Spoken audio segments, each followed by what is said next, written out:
What's going on, everybody? Welcome back to the channel and Terra Luna Classic. We need to talk about a problem that we have. How do we solve a problem like 6.1 trillion coins to get rid of when we know Binance and other exchanges are not going to support the off-chain burns? Well, we've got some ideas, some thoughts, and I'm going to talk all about it in this video. So if that's something you like the sound of and you're invested in Terra Luna Classic, then be sure to subscribe to the channel, turn that notification bell on so you know every time we go live or upload a new video on Terra Luna Classic. And also, do me a favor, smash the like button, send it far and wide.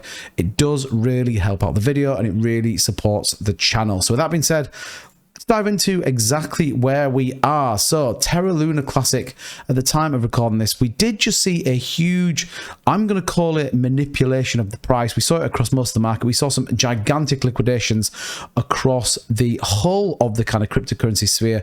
If you know, $3 million of long liquidations in Ethereum, absolutely insane. But we did quite quickly bounce back. But look, 9% down on the day. Our volume around 575 million, market cap 1.6 billion. Currently trading 31st highest cryptocurrency in the globe. Now, that's not really what I wanted to talk to you about. This is the more interesting part, which is these top 100 holders. It is something we need to be aware of, something we're going to have to work through, and equally something both the Terra Rebels and some of these big exchanges are going to have to really think about how we remove these volume with some of these holders, particularly my opinion being that some of these will have got in when it was really cheap and are holding. Now, we know about 8.5% are currently staked across with lots of validators. And again, I did a video yesterday, I'll leave that in the description down below, talking just about supporting some of the lower validators, making sure that there isn't more than a 10% voting power on there. But how do we get rid of this supply? We know we've got the 1.2% burn tax coming now in 3 days, and we know that only a certain handful of exchanges are going to support both on-chain and off-chain burns. But ultimately, we cannot ignore the fact that our top 100 holders hold 31% of the entire supply. Now, it does get a little bit worse than that. We know that the Binance hot wallet holds over 2.3 trillion tokens, 34% of the supply.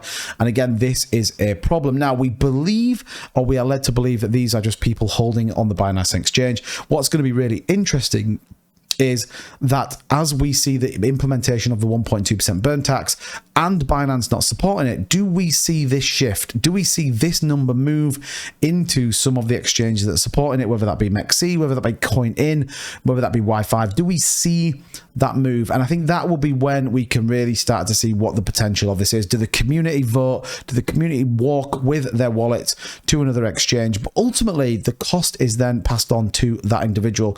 And I think Binance, and CZ Binance in particular, talked a really interesting statement where he said, if you implement 1.2% on both on and off chain for it was a slightly different project, that actually it no longer becomes viable to really begin to trade that. Now, we know that Terra Luna is incredibly volatile, and that's why people like it, but he's kind of right in the sentiment that he has, that does it become too volatile? Is the risks too much for people to do it? And ultimately, 1.2% of that being removed at all costs. Now, there is an option.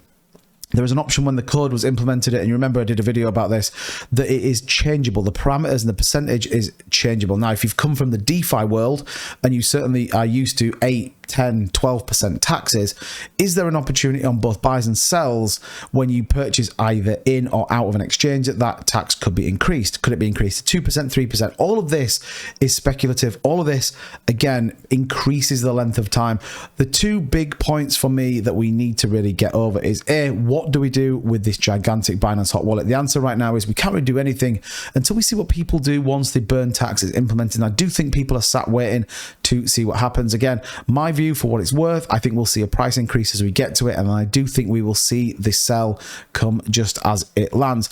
And the second one is, how does the 1.2% burn tax really deflate the token at a significant speed where we don't lose interest? And that's the key bit for Terra Luna Classic right now, is we have an incredibly core, strong community that sits on this. How do you get people outside of that to invest, to buy in, that aren't just speculating and wanting short-term gains? Again, these staking rewards, I think a lot of people don't understand how beneficial they can be, and ultimately how much this sustains the project long term. Now, interestingly, Vegas has launched his own staking platform, or his own validator platform. Now, again, I talked about this in a previous video. When we get to October the 21st, or between the 16th and the 21st, we are going to see community validators. And I think we're going to see a big shift from all of these big validators into whether that be development team validators or community operated, community-led validators. And I think they could be really interesting because as a community operation,